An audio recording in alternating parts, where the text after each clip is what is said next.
Here are the tools and materials you'll need for this job. Henry Wet Patch Roof Leak Repair Sealant. If you bought this in a cartridge, you'll need a caulking gun. A broom to sweep away dirt and loose material. A wire brush to remove any rust or scale. A trowel or putty knife. Henry roof repair fabric. You'll especially need this if the area being repaired is more than 1/4 inch wide or 2 inches long. And mineral spirit for post-job cleanup. The first thing you need to do is clean the area being repaired. Use a wire brush to remove any rust and scale from the roof surface. Sweep away the dirt and loose material. Remove any embedded gravel, old roof cement, anything that can get in the way of forming a good bond. Now we're ready to apply the 209 XR.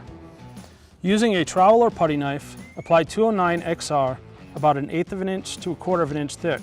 Work it into the repair area and spread it about 2 to 4 inches beyond the leak. Now we need to reinforce the patch with Henry roof repair fabric. This will help with cracking as the two surfaces move and provides 5 times the strength and durability, completely embedded in the sealant. Then we apply a second layer of 209 XR over the repair area. Feather the edges so they are smooth and water can run off the patch. Overall, fixing a leak on your roof is just that easy.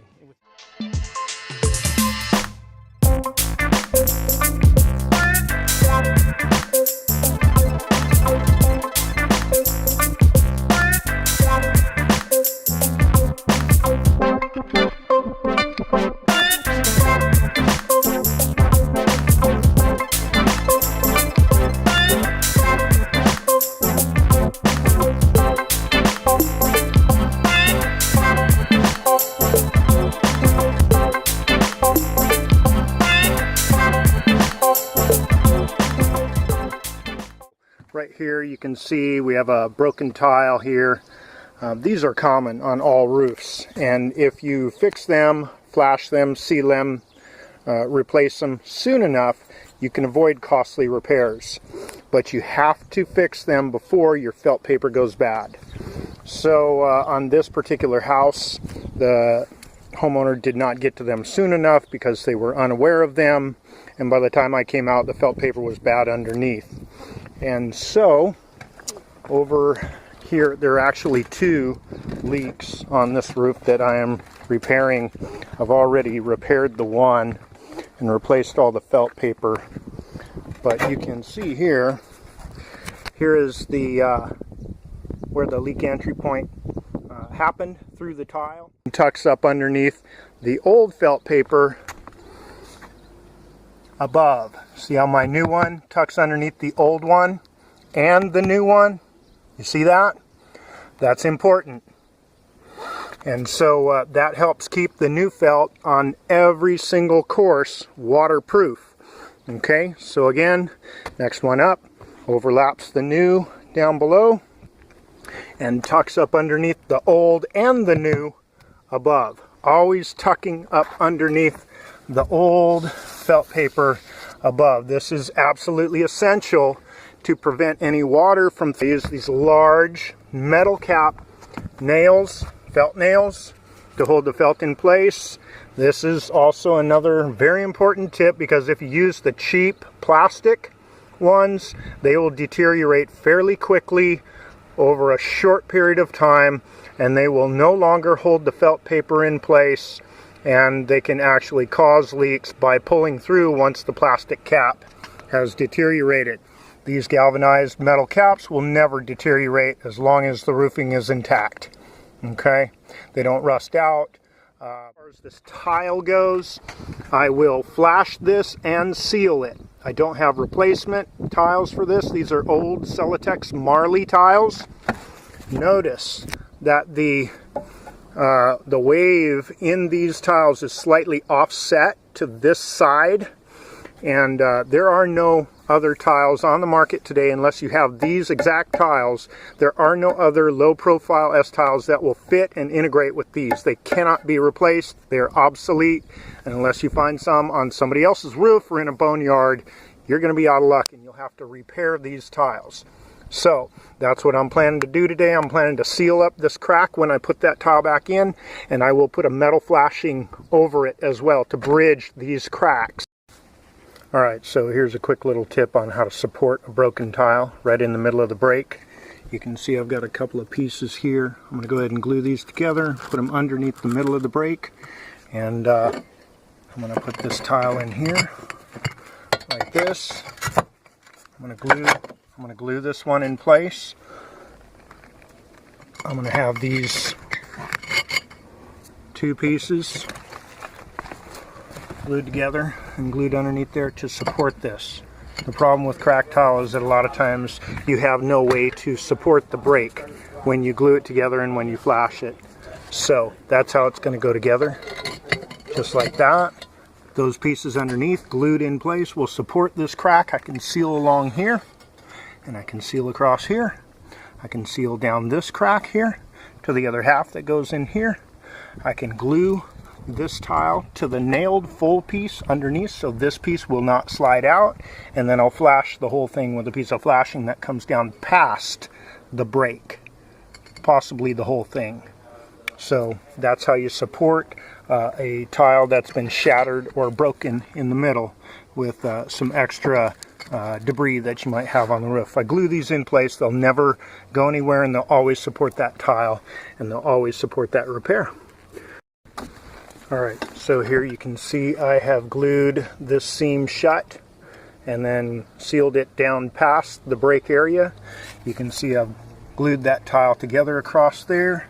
I put a little small dollop of adhesive down here, and I've pre-glued this crack as it mates up against this one as I'm putting this tile back together. So that's that. You may be wondering how important it is to flash a tile after you glue it back together. And it depends on the circumstance. It depends. Because a vertical... Anyways, nail all the tile, or glue them to other tiles that you know are nailed properly. Alright, so next tip. You might be wondering how important it is to take care of these on your tile, especially on obsolete tile that are irreplaceable. You might be wondering how important this chipped corner is, and it really depends on how far up here it goes, because remember, your tile course below this tile comes all the way up to here. And so when this crack here gets close to the top of this tile here, then you run the chance of getting water penetration through here. So I have come to the conclusion that the best way to deal with this over the years is not to glue this entire seam, but to glue from the top of the crack in the second groove, not the first groove. You don't want to put caulking in here, because any water that gets in up here will come down and get trapped and will go sideways and defeat the purpose for which you are putting caulking in here in the first place. So you don't want to jam caulk into this corner here and block any water flow that may be from above. So you have two grooves here. You have the first groove here, and then you have the second groove right here on this side lap, okay? So where I like to do it is I start at the second groove here, and I caulk this, because there should be no water getting in this groove from up above, only in the first groove that gets through this little crack. Make sense? So that's the first tip. Second tip is, here's an example of a tile that you would just simply glue back together without flashing it, because the crack doesn't get anywhere near the trough, the pan, until it gets up underneath the overlap of the next course of tile. So I would just seal this up here. You can put glue on this surface here, mate it to the other one. You'll have it, put it in there, put a thin bead across the surface, feather the edges, and then you could even paint it to match the tile if you want. But that's what I would do with the any cracked tile that are not in a pan. They don't typically need flashed. A little sealant will do just fine, and that's how you deal with those. Okay, so there we go. That's how that last repair on the crack should look. Notice I feather the edges on the sealant so that it sheets water. You want the water to just roll off there like that crack is not even underneath there. So another crack over here, chip corner. This is on the underside of the lap, the side lap on this tile, and water running down this groove has the potential of getting in here. This chip corner is a little too close to the top of this and can potentially get through there in a driving rain, even with the next tile covering it. So what I'll do is I'll just put some sealant right in there underneath this tile, right underneath there, and just set it down in the sealant, and then take my finger and feather the edge, and that water will never get back up that way, even in a driving rain. So that's how I do it. And let me do that real quick and I'll come back and show you what it looks like. Alright, so there you go. This is sealed underneath there, and it's sealed on the surface too with the edges feathered, and any water that's running down here will continue to run down as it runs over the sealant. It'll come down in here and run down this trough. And then the next tile on the side, let's use this one, clean out the side lap. Let's go ahead and drop this one in place. The next tile, which overlaps that, hides any further vulnerability to that broken corner. And that's how I deal with those. All right, next tip. Here's another tile with a chip corner up on the top corner of the side lap. And this crack is getting real close to being exposed by the next tile that would overlap it on the side. So, like that. Okay, so that crack is under there, and in a driving rain you could get water penetration through there, which you don't want. So, I'll show you how I deal with this. So once I put this tile in place where it belongs in my row, I will go ahead and I'll run a bead of caulking sealant down here and along this edge, and that will, once the other tile overlaps it on the side, it'll glue on the underside of this tile, will glue to the top side in the corner of this tile, and will make an impenetrable seal so that in a driving rain you can't get water through there. And that's how I deal with that one. So this is the corner that I just sealed shut in here, and notice you can barely even tell that there's any caulking underneath there.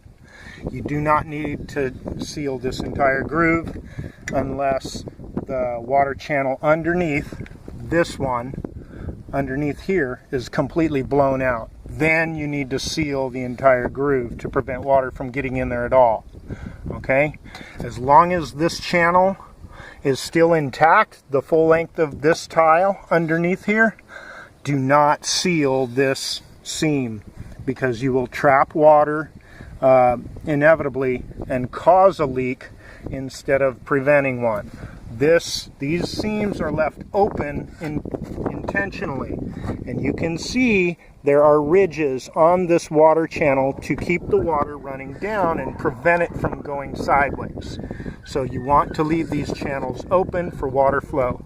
These seams open for water flow. Okay, I just sealed underneath there where the two tile meet, instead of running an entire bead down here and running the risk of blocking that water from being able to flow down and out on top of the tile below. So here we have a tile that's cracked right down the center of the crown vertically. Okay, and this is one that can just be sealed up. Since the crack is to the right of the nail hole, I can actually nail this piece in place once I get it properly aligned. And this piece will be glued to the one below it that's nailed right here. Okay, there's a dollop of glue under here, and it's going to be glued along this crack as well. So I'm going to do a preliminary glue on this edge here, and then once I get everything in place and nail this piece in place, I'll go ahead and put another bead along the surface, feather the edges so it's nice and smooth and water sheets off of it. Okay, so here you can see I've sealed it the full length. Oh, I didn't nail it yet. Go ahead and pop a nail down inside there. I'm going to get gunk on my hammer doing it, but better than leaving it unnailed. Hey, clean hammer. Look at that. Got the nail in. Okay, so what I'm going to do is I'm going to get my hands into my sealant here, and I'm going to feather the edge. Okay, you don't want to leave a big bulky bead of caulk on the surface of this tile. It looks bad, and it can encourage water to have to go around the thickness of the sealant. Okay, you want to feather this edge for water.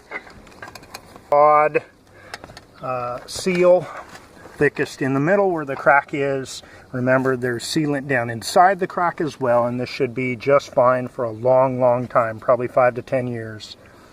Now all I have is one more course to put in. I've explained in other videos where to glue this last course in at.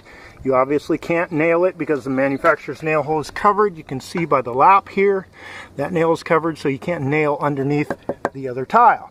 So that last course has to be glued in place. So where to glue it at is important. Glue it on the crown of the tile below, which is nailed. You can glue it in the center of the crown, these center crowns here, but I have found by experience that these are just slightly taller. This crown is typically slightly taller than this crown, just because of the way the tile sits. You don't get as tight of a fit on the top of this crown as you do on the top of this crown, where the next tile rests on that corner. So this is the best place to glue it. And obviously, again, or maybe not so obviously, you want to clean that tile. You want to get it clean down to the surface of the tile so the glue sticks. So that's what I do. I'll put a dollop on each one of these crowns after I seal them. Nice clean surface under there. Take my flat bar, go up underneath the tile above, wedge it up underneath there to separate that top course. Got it? Okay, because you can't have pressure on this tile as you're sliding it in. Now, one last tip that I can see for now. You have nail holes in the felt up underneath here, but remember, this course of felt goes all the way up here, 8 inches. Okay, that is not common for an underlap, but in this case, this was actually a short course, and so I was able to tuck it up further than typical. If you don't seal these, they will leak in a heavy rain, or if you don't get the course of felt far enough up underneath these nail holes to make them waterproof. So you might have to add a short course here if your felt doesn't fall like mine did, where I had a significant underlap up inside there. So these need to be sealed or underlapped properly. In this case, I have a nice underlap and I don't need to seal them. If you seal them with Henry's or Roofer's mastic, but clean the hole first before you put the mastic on there and slide the new tile in place. Alright, so I'm going to go ahead and do the first one after I dollop. I'll dollop that one last because I can't put a dollop there until I'm down that way. Okay, so I'm going to try to do this with one hand. Okay, you can see now why it's so important to have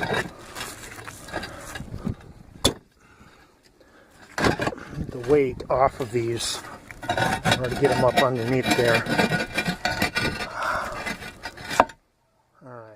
You can see how this dollop here squished out, so you get a good tight fit, and this tile will never go anywhere because it's nailed to the ones below it. Okay, so that's how I put the last course of tile in. You just go all the way across the same way till you get to the end, and I'll show you how to do the last tile.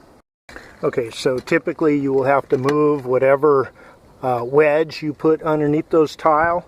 Every time you put another tile in, you've got to move your flat bar or your wedge over to the next tile where you're at until you get to approximately the last two tiles to put in place. Then the flat bar or the wedge, if it's tall enough, will hold both these tiles up sufficiently.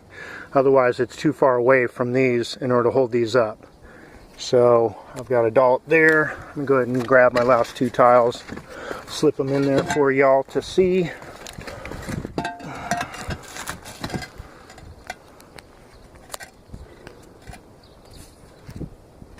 Alright, so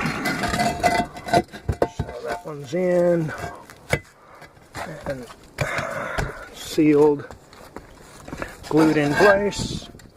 Do this last one. So this one has to go in.